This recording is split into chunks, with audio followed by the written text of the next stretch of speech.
Hello everyone, हामी चाहिँ BCA first सेमेस्टरको mathematics हेरिरहेका छौँ र एनालाइटिकल जियोमेट्रीको पोर्सनमा छौँ र एनालाइटिकल जियोमेट्रीको पनि हामी भेक्टर स्पेसेसको बारे स्टडी गरिरहेका थियौँ र आज हामीले स्टडी गर्ने टपिक भनेको चाहिँ scalar and vector triple product.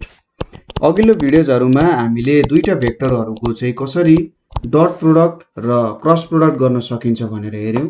त्यो कुराहरु भनेको 2 डाइमेन्सनमा जेनरली युज गरिन्छ। एक तरिकाले बुझ्दाखेरि त्यसलाई नै 3 डाइमेन्सनमा पनि कन्भर्ट गर्न त सकिहालिन्छ। यहाँनेरि चाहिँ अब हामीले जस 3 वटा भेक्टर युज गर्छौं। अघिल्लो भिडियोजहरुमा हामीले 2 वटा भेक्टरमा काम गर्थ्यौं जेनरली, अब यहाँनेरि 3 वटा भेक्टरमा काम गरेर हुन्छौं है। सो सुरुमा हामीले हेर्ने टपिक भनेको चाहिँ स्केलर ट्रिपल प्रोडक्टको बारेमा हेर्न गइरहेका छौं। यसको लागि मैले 3 वटा भेक्टर सपोज गर्छु। पहिलो भेक्टर A मा A1 A2 A3 यसरी 3 वटा एलिमेन्ट छ। अर्को छ B vector, B भेक्टरमा B1 B2 B3 छ अनि अर्को भेक्टर छ C जुन चाहिँ C1 C2 C3 छ। र अब यसको मैले स्केलर ट्रिपल प्रोडक्ट भेट्नु पर्ने छ। स्केलर ट्रिपल प्रोडक्टलाई चाहिँ यसरी बिग ब्र्याकेट भित्र ABC भनेर रिप्रेजेन्टेसन गरियो अरे। रिप्रेजेन्टेसनको बारे हामी एकैछिनमा प्रपर्टिजहरुमा पढिहाल्छौं। यहाँनेरि चाहिँ यसरी रिप्रेजेन्ट गर्छ हैन। बिग ब्र्याकेट भित्र हाम्रो भेक्टरहरुलाई लेख्छ and is given by sorry A B C is equals to A dot B cross C is equals to determinant of A1 A2 A3 B1 B2 B3 र C1 C2 C3। यसले चाहिँ हाम्रो scalar triple product दिन्छ। Scalar product भनेको जहिले पनि हाम्रो scalar quantity आउनु पर्छ र यहाँनेरि एउटा स्केलर क्वान्टिटी पनि आएको छ। अब के भन्न खोजेको हो त यो स्केलर प्रोडक्टले? यसलाई एउटा भिजुअलाइजेसन गर्नु पर्यो भने कसरी भिजुअलाइज गर्न सकिन्छ होला भनेर चाहिँ हामीले जियोमेट्रिकल इन्टरप्रिटेसन अफ स्केलर प्रोडक्टमा हेर्छौं। जियोमेट्रिकल इन्टरप्रिटेसन हामीले एनालाइटिकल जियोमेट्रीको सुरुको भिडियोजहरुमा पनि के भनेको थियौं भने एनालाइटिकल भनेपछि यसले चाहिँ जियोमेट्रीको प्रब्लमहरुलाई के गर्छ त अल्जेब्रिक प्रब्लम्सहरुमा कन्भर्ट गर्ने काम गर्छ। र त्यति कुराले त पुग्दैन। तपाईलाई अब सर्कलको इक्वेसन दियो भने खासमा यसले के गर्न खोज्या हो? मान्छेको दिमागले त सबै कुराले एउटा पिक्चर जस्तो बनाउन खोज्छ नि हो। जियोमेट्रिकल इन्टरप्रिटेसन पनि त्यतिकै इम्पोर्टेन्ट छ र अल्जेब्रिक तरिकाले जब हामीले इन्टरप्रेट गर्छौं त्यसले त हामीलाई जेस बुझाउन सजिलो हुन्छ, सरी इक्वेसनहरु सल्भ गर्न सजिलो हुन्छ। तर हामीले खासमा यो कुराले भन्न के खोजिरहेछ भन्ने कुरा जेनरली बुझ्दैनौं। त्यही भएर जियोमेट्रीको पार्ट पनि एकदमै धेरै इम्पोर्टेन्ट छ। यसको लागि मैले अब एउटा एक्सिस बनाउँछु। यहाँनेरि हाम्रो 3 डाइमेन्सनल एउटा एक्सिस बनाए। यतापट्टि एक्सिस जे माने पनि भयो, खासै फरक परेन। यहाँनेरि चाहिँ मैले एउटा क्युबोइड स्ट्रक्चरको शेप बनाए अरे। सरी मैले एउटा क्युबोइड स्ट्रक्चरको शेप बनाउँछु ल। यहाँनेरि भयो, सरी एउटा लाइन आयो, यहाँनेरि सरी एउटा शेप बन्यो। ठीक छ। अब ड्राइङ त त्यति राम्रो त नहोला, त्यही पनि हामीलाई बुझ्नको लागि चाहिँ सायद यति कुराले काफी होला है। अब यहाँनेरि मैले यो एउटा प्यारालेलो पाइप भन्छ यसलाई।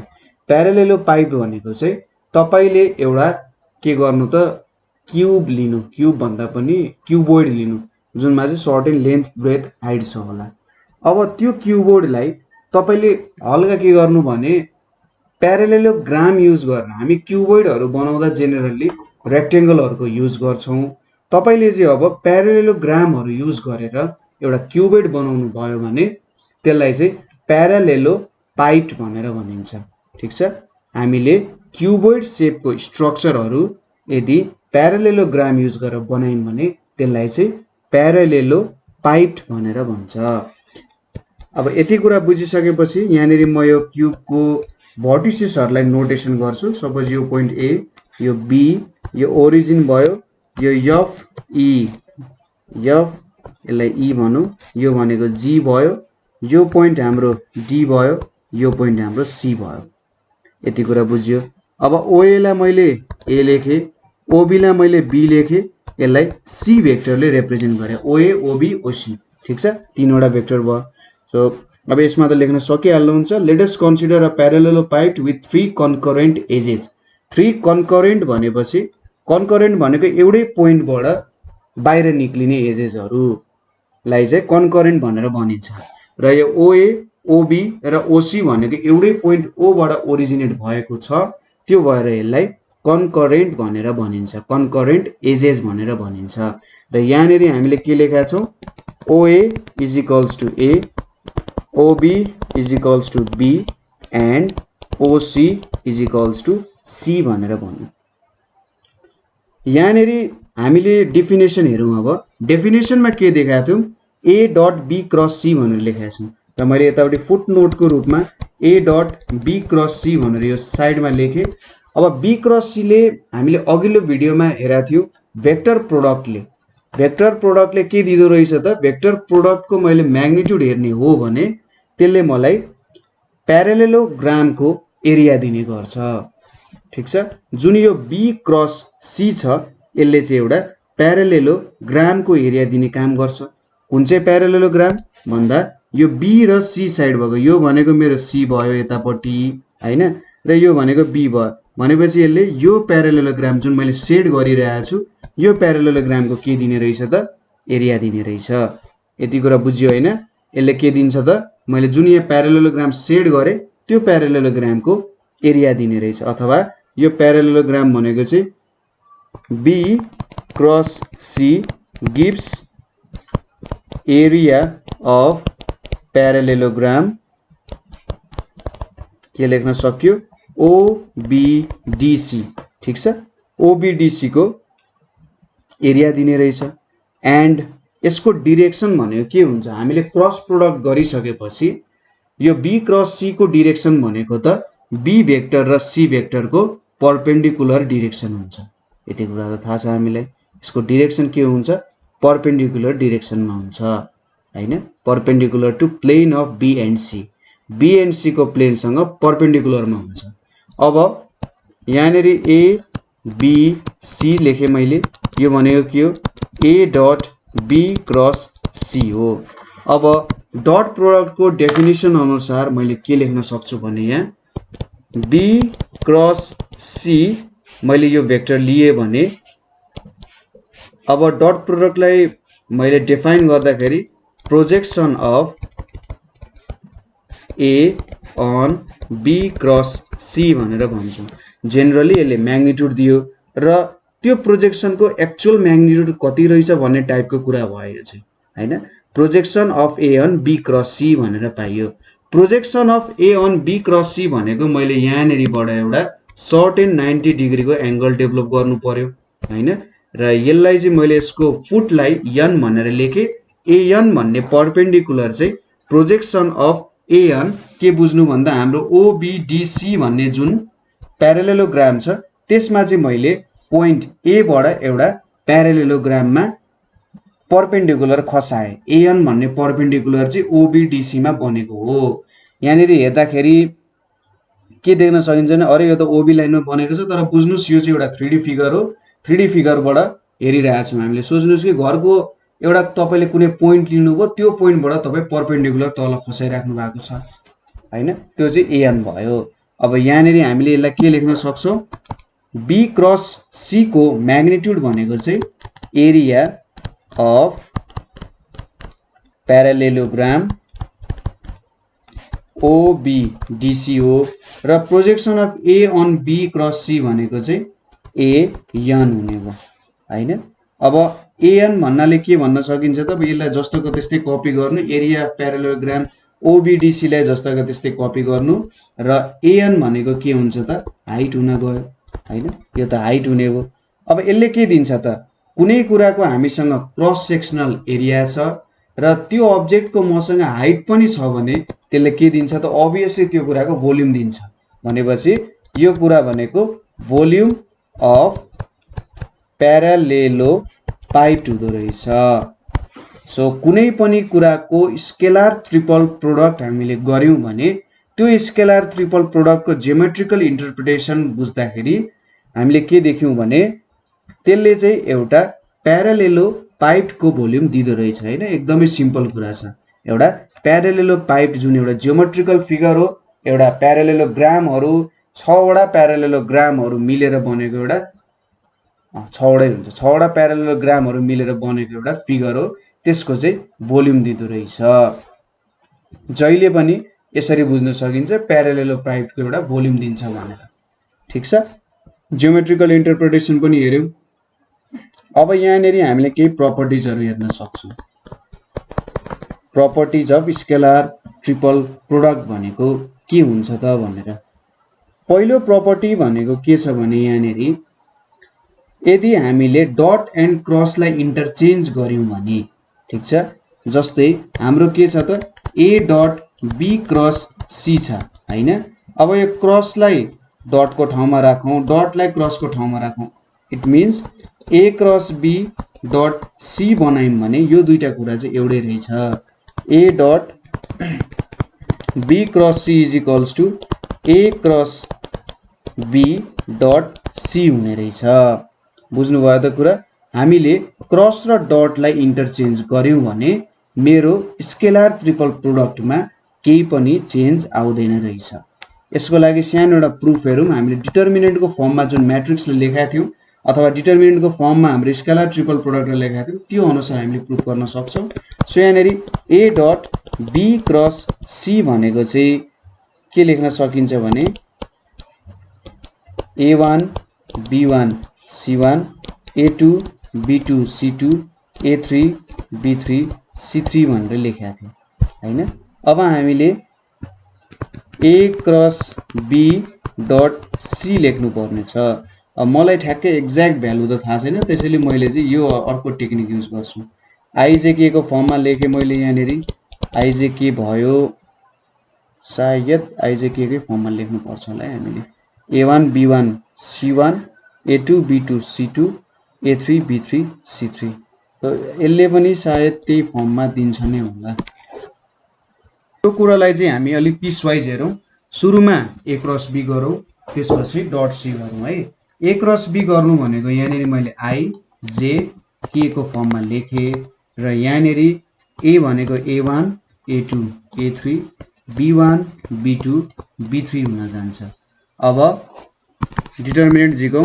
i भनेको यहाँनेरि के हुन्छ a2 b3 minus a3 b2 minus j भनेको यहाँनेरि के हुन्छ त a1 b3 minus a3 b1 हुन्छ। त्यसैगरी k भनेको के लेख्न सकिन्छ त a1 b2 minus a2 b1 हुन्छ। अब यति भ्यालु भेटिसकेपछि डट c गर्नु पर्यो। सो डट c को लागि मैले यहाँनेरि i लेखे a2 b3 minus a3 b2, त्यसैगरी यतापट्टि minus j a1 b3 minus a3 b1 plus k a1 b2 minus a2 b1 भयो इन्टु अथवा डट यहाँनेरि c1 i plus c2 j plus c3 के हुन्छ हैन। अब i र i मात्रै त मल्टिप्लाई हुन्छ, अरुसँग त j र i j र k र i भनेको 0 हुन्छ नि। सो यहाँनेरि c1 a2 b3 minus a3 b2 हुने रहेछ। त्यसैगरी minus c2 a1 b3 minus a3 b1 plus c3 a1 b2 minus a2 b1 यति भ्यालु आइपुग्छ। i र i मल्टिप्लाई भएर मात्रै डट प्रोडक्ट भएर मात्रै यहाँनेरि 1 आइपुग्छ हैन। नभए i र j i र k हो त्यस्तो भयो भने चाहिँ डट प्रोडक्टमा 0 भ्यालु आउँछ। अब यही कुरालाई मैले म्याट्रिक्सको नोटेसनमा लेख्नु पर्यो भने c1 c2 c3 a1 a2 a3 b1 b2 b3 लेख्न सक्छु यसलाई। ठीक छ। अब यहाँनेरि मैले रो 1 र रो 2 लाई इन्टरचेन्ज गरे। ठीक छ।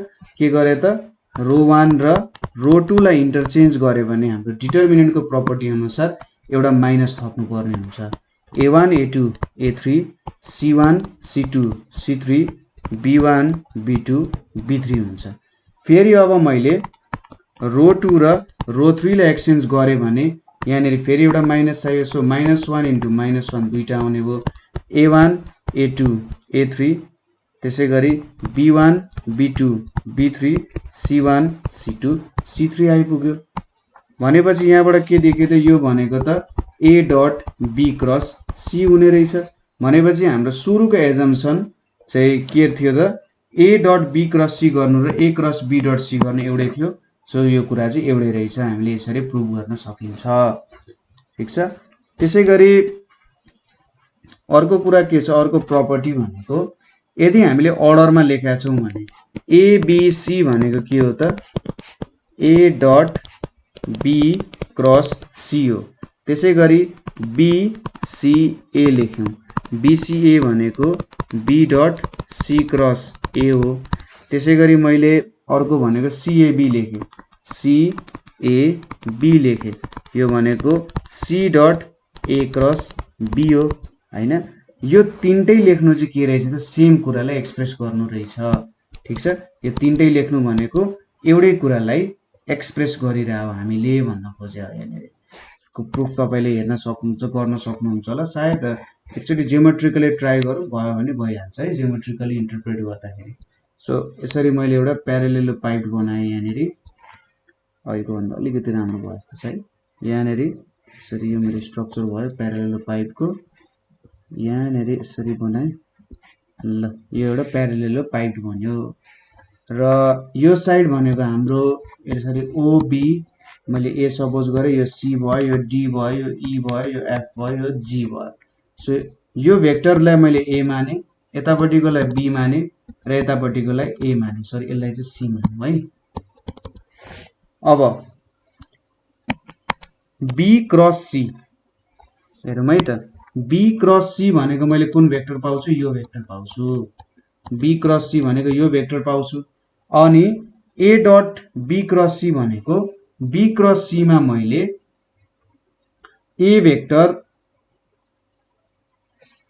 बाट प्रोजेक्सन गरिरहेको छु जस्तो कुरा भयो हैन अथवा OA बाट मैले प्रोजेक्सन गरिरहेको छु भन्नु चाहिँ के हो त यहाँबाट यसरी मैले 90 डिग्रीमा प्रोजेक्ट गरे भन्न खोजेको के हो भन्दा कुनै पनि अब्जेक्टको भोल्युम तपाईले कुनै साइडबाट भेट्नु भयो भने पनि त्यसले असर पार्दैन भन्न खोजे हो भोल्युम जहिले पनि कन्स्ट्यान्ट हुन्छ तपाईले जुनै साइड लिनुहोस् जुनै सरफेस लिनुहोस् जुनै सरफेस र हाइट लिनुहोस् त्यसले भोल्युम चाहिँ सेम दिन खोज्छ है भन्न खोजे हो यो कन्सेप्टले त्यसैगरी C क्रस A भनेको कुन हुन्छ त यो भयो यो C क्रस A भयो यो C क्रस A भएपछि B C क्रस A भनेको चाहिँ B बाट हाम्रो C क्रस A मा मैले प्रोजेक्सन गर्नुपर्ने भने जस्तो कुरा भयो यहाँबाट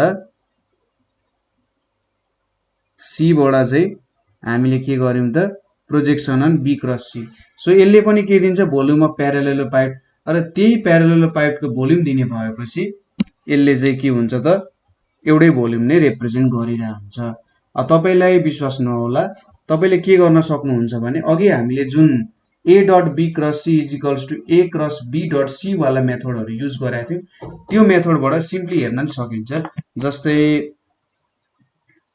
त्यो मेथडमा हामीले जसरी इक्वेसनलाई सल्भ गरेका थियौ हैन त्यहाँले जसरी एउटा इक्वेसनलाई राखेर सल्भ गरेका थियौ अथवा डिटरमिनेन्टको फर्ममा हामीले चेक गरेका थियौ नि यसलाई पनि त्यस्तै डिटरमिनेन्टको फर्ममा एक्सप्रेस गर्ने पहिलो कुरा भनेको यहाँनेरि यो भनेको A1 A2 A3 हुन्छ B1 B2 B3 हुन्छ C1 C2 C3 हुन्छ त्यसपछि यसलाई कसरी लेख्न सकिन्छ B1 B2 B3 C1 C2 C3 A1 A2 A3 लेख्न सकिन्छ अब यसलाई मैले सिधै माथि लगे यसलाई सिधै तल ल्याए भने यसमा केही पनि साइन चेन्ज आउँदैन यहाँनेरि के आइदिन्छ A1 A2 A3 आइदिन्छ यहाँनेरि B1 B2 B3 आइदिन्छ अथवा यसरी गर्नु भन्दा नि स्टेप वाइजै गर्नु होला सो सुरुमा मैले यसलाई यता माथि लगे ठीक छ यसलाई एक स्टेप माथि लगे भने के हुन्छ त यहाँनेरि एउटा माइनस साइन आइदिन्छ B1 B2 B3 A1 A2 A3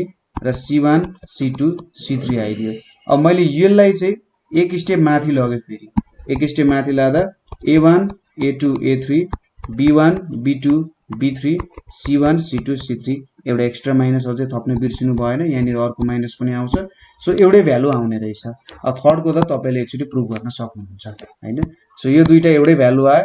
यसरी एउटा सेम अर्डरमा हामीले इक्वेसनलाई यसरी रिप्लेस गर्यौं भने हाम्रो के आउने रहेछ त, एउटा सेम स्केलर ट्रिपल प्रोडक्ट आउँछ। ठीक छ। एबीसी को फर्ममा लेखा छ भने तपाईले चाहिँ सुरुमा एबीसी लेख्दा भयो, अथवा बीसीए लेख्दा भयो, अथवा सीएबी लेख्दा भयो। तपाईले चाहिँ बीएसी लेख्न पाउनु हुँदैन। फेरि यहाँनिर एउटा सर्टेन एउटा डिरेक्सनमा जानु पर्यो, यस्तो एउटा डिरेक्सनमा जानु पर्यो। ठीक छ। एउटा सर्टेन डिरेक्सनमा यस्तरी एउटा डिरेक्सनमा जानु पर्छ। एउटा कस्तो डिरेक्सन भन्दाखेरि यसलाई एन्टी क्लकवाइज डिरेक्सन। कुन कुन बेला स्केलर ट्रिपल प्रोडक्ट 0 हुन्छ होला त, यहाँनिर हेरौं। यहाँनिर बी क्रस सी छ। अब दुईटा भेक्टर इक्वल भयो रे, कुनै पनि दुईटा भेक्टर चाहिँ इक्वल हुन गयो। ठीक छ। कुनै पनि दुईटा भेक्टर इक्वल हुन गयो भने त्यति बेला इक्वल हुन्छ। त्यसैगरी when two of the vectors are parallel, कुनै दुईटा भेक्टरहरु प्यारलल हुन गयो भने, ठीक छ, भेक्टर्स आर इक्वल, 0 हुने कन्डिसन भनेको vectors are equal, vectors are parallel अथवा भेक्टर्स आर कोप्लानर। कोप्लानर भनेको lying on the same plane. यदि भेक्टर्सहरु एउटै प्लेनमा लाई गर्छ भने पनि के हुन्छ त, यसले हामीले 0 दिन सक्छ। क्लियर छ। सपोज भेक्टर्स आर इक्वल, कुनै टु भेक्टर्सहरु इक्वल भयो। सपोज गरौं ए र बी चाहिँ इक्वल भयो अरे। ए र बी इक्वल हुनुको मतलब ए डट यहाँनिर के आउँछ, ए क्रस सी आउँछ हैन। ए डट ए क्रस सी आउँछ। अब डट र क्रसको पोजिसनलाई मैले रिप्लेस गर्दिए भने यहाँनिर कस्तो खालको एउटा भेक्टर आउला त, यसले त हामीले स्केलरै दिन जान्छ हैन। सो यसरी गर्न सकिन्छ। यो डटलाई क्रसको ठाउँमा, क्रसलाई डटको ठाउँमा राख्यौं भने A cross A dot C लेख्न सकिन्छ यहाँनिर हैन। A cross A dot C लेख्न सकिन्छ। अब ए क्रस ए भनेको त के हो, यिनीहरु प्यारलल भेक्टर्सहरु भयो, यिनीहरुको बीच एंगल 0 डिग्री भयो। 0 डिग्री भइसकेपछि यहाँनिर यो 0 आउने भयो। सो भेक्टर प्रोडक्टै 0 आउने। ठीक छ। मैले हाम्रो पहिलो प्रपर्टी युज गरेर यसलाई प्रुभ गरे। त्यसैगरी भेक्टर्सहरु प्यारलल भयो भने त अभियसली त्यो के आउने भयो त, 0 आउने भयो। स्केलर ट्रिपल प्रोडक्ट भनेको के आउँछ, 0 आउँछ। कोप्लानर भयो भने पनि के आउँछ, 0 आउँछ। यो कोप्लानर चाहिँ तपाईले एक्चुअली सर्च गर्नु होला। कोप्लानरको बारे थोरै कन्सेप्टहरु हेर्न सक्नुहुन्छ। कोप्लानर भनेको के हुन्छ, कसरी हुन्छ र के बुझ्नु भएन भने हामीले सोध्न सक्नुहुन्छ है। नेक्स्ट भनेको हाम्रो सानो टपिक छ भेक्टर ट्रिपल प्रोडक्ट भनेर छ। भेक्टर ट्रिपल प्रोडक्ट भनेर छ। अब भेक्टर ट्रिपल प्रोडक्ट भनेको चाहिँ सपोज मसँग 3 वटा भेक्टर छ ए बी सी। अब मैले यसलाई चाहिँ A cross B cross C यस्तो फर्ममा लेखे भने यसले त मलाई के दिन्छ त, हेर्नु त, बी क्रस सी ले मलाई एउटा भेक्टरै दिन्छ। त्यो भेक्टरको सँग अर्को भेक्टरसँग मैले क्रस प्रोडक्ट गरे भने अभियसली भेक्टर दिन्छ। सो यसलाई चाहिँ के भन्यो त, भेक्टर ट्रिपल प्रोडक्ट भन्यो र यसले मलाई एउटा नयाँ भेक्टरै दिने काम गर्छ। यसको फर्मुला डेरिभेसन तिर त हामी लाग्दैनौं, तर A cross B cross C भनेको चाहिँ के हुँदो रहेछ भन्दा ए डट सी अनि यहाँनिर B minus A dot B अनि यसको भ्यालु यहाँनिर सी आयो। यो त तपाईले प्रुभ गर्न सक्नुहुन्छ। तपाईले यसलाई सुरुमा डिटरमिनेन्टको फर्ममा रिप्रेजेन्ट गर्नु, यहाँबाट एउटा भेक्टर तपाईले निकाल्न सक्नुहुन्छ र त्यो भेक्टरसँग यो भेक्टरको फेरि त्यही मेथडले काम गर्नुभयो भने तपाईले यसको प्रुफ भेट्न सक्नुहुन्छ। ठीक छ। त्यस्तो केही गाह्रो त हुँदैन, जस्ट अलिकति लेन्दिजी बन्न जान्छ है, थोरै लेन्दिजी हुन्छ। अब यसको जियोमेट्रिकल इन्टरप्रिटेसन भनेको कसरी गर्न सकिन्छ भन्दा, सपोज यो फर्मुला याद गर्नु पर्यो तपाईले। मेनली यो फर्मुला हामीले प्रब्लम सल्भिङमा युज गरिरहेका हुन्छौं। सजिलो छ, त्यस्तो केही गाह्रो फर्मुला त छैन नि हैन। सपोज यहाँनिर मैले A cross B cross C लिए र यसलाई चाहिँ केसँग डट प्रोडक्ट गरे त, बी क्रस सी सँग डट प्रोडक्ट गरे। यहाँबाट जुन नयाँ भेक्टर आउँछ नि, A cross B cross C बाट आउने भेक्टर त हाम्रो ए भेक्टर र बी क्रस सी भेक्टरसँग के छ, परपेन्डिकुलर हुन्छ। यो हाम्रो क्रस प्रोडक्टको डिफिनेसन अनुसार त्यही हुन्छ हैन। अनि डट प्रोडक्ट गर्नु भनेको अब यहीँको एउटा भेक्टर छ, सपोज यसरी लेखौँ, नयाँ भेक्टर आयो, यो भेक्टर भनेको ए रहेछ, यो भेक्टर भनेको के रहेछ, बी क्रस सी रहेछ। अब नयाँ भेक्टरको नाम मैले एक्स भेक्टर दिएँ, यो एक्स भेक्टर चाहिँ बी क्रस सी सँग के छ त, परपेन्डिकुलर छ भने मैले यही भेक्टरसँग डट प्रोडक्ट गरेँ यसको भने त एंगल परपेन्डिकुलर छ भनेपछि 0 आउँछ, अभियस कुरा हो हैन। यसले मलाई कति भ्यालु दियो त, 0 भ्यालु दियो। ठीक छ।